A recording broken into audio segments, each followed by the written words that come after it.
अस्सलाम वालेकुम एवरीवन, कैसे हैं आप सब and welcome back my another mini vlog. And मैं सुबह मॉर्निंग में 10 o'clock उठकर लाइब्रेरी आ गई थी एंड बस मैं ये सॉन्ग गाते हुए जा रही थी क्योंकि काफ़ी सारे लोग कुछ ना कुछ बोलते ही रहते हैं, जर्नी चली रही है, कब कुछ बनोगी।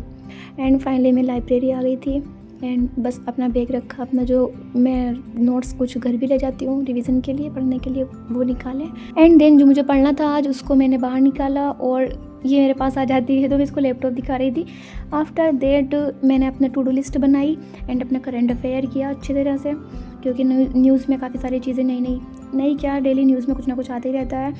सो आज का करंट अफेयर पढ़ लिया, उसके नोट्स बना लिए अच्छे से। एंड मैं अपनी वीडियोज़ देख रही थी खुद की, मैं 102 बार अपनी वीडियोज़ ऐसे दिन में देख ही लेती हूँ। फिर उसके बाद मैंने अपने जो मुझे नोट्स बनाने थे उनको प्रिपेयर किया, उनको अच्छे से नोट डाउन किया, ताकि बाद में जब रिवीजन करो तो एकदम से सब कुछ पूरी बुक्स वगैरह उठानी नहीं पड़ती है। जो ऐसे ही करते करते भूख लगने लगी थी, फिर खाना खाया एंड बस चल ही रही है ज़िंदगी, सुबह से शाम तक ऐसे ही पढ़ाई में हो जाता है। बहुत से लोग बोलते हैं कि क्या चल रहा है, क्या कर रही हो। भाई देखो हम क्या कर रहे हैं पूरे दिन। एंड उसके बाद गाइस मैंने थर्ड स्लॉट लगाया अपना। फिर यहाँ पे मैंने अपनी साइंस की क्लास ली एंड उसमें जो मुझे लिखना था उसको लिख के और अपने सामने मैंने चिपका दिया, क्योंकि सामने लिखा रहता है तो जब जाते हैं तो एक पर एकदम से नज़र उसी पर चली जाती है तो रिवाइज़ हो जाता है। फिर उसके बाद मैंने जो प्रैक्टिस करनी थी मैथ की, मैंने मैथ की प्रैक्टिस की, उसके जो मैंने पढ़ लिया था उसको सॉल्व किए क्वेश्चंस और अच्छे से उसकी प्रैक्टिस की। आफ्टर देट एनसीईआरटी पढ़ी।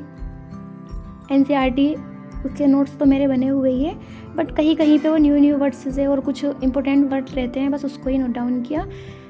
एंड अभी 4:30 हो गए हैं शाम के और मुझे अपने PYQ सॉल्व करने हैं, तो मैंने उनको प्रॉपर अच्छा तरह से उनका एनालिसिस किया और जो मुझे समझ में नहीं आ रहा था, कहीं कहीं पे मैं भूल रही थी, तो बस उनको मैंने एक पेपर पे अपना लिख लिया ताकि मुझे बाद में याद रहे। फिर ऐसे ही पढ़ते पढ़ते इनको मैंने लगभग काफ़ी टाइम तक पढ़ा, फिर शाम भी हो गई थी। तो अभी सारी गर्ल्स भी जा चुकी हैं लाइब्रेरी से, तो मैंने भी अपना सामान पैक किया, क्योंकि मैं एक तो नोटबुक अपने साथ घर पर भी लेके चली जाती हूँ शाम को पढ़ने में। फिर ये नहीं सोचना पड़ता है या तो लाइब्रेरी में रखी रह गई है, सही रहता है एक तो अपने पास होनी चाहिए जो शाम को पढ़ना है। और अभी सर्दी इतनी ज़्यादा हो गई है ना, एकदम कोहरा, कल से तो कोहरा आना स्टार्ट हो गया है। एंड बस इस व्लॉग को यहीं ख़त्म करते हैं, मिलते हैं आपसे नेक्स्ट व्लॉग में। अल्लाह हाफिज़।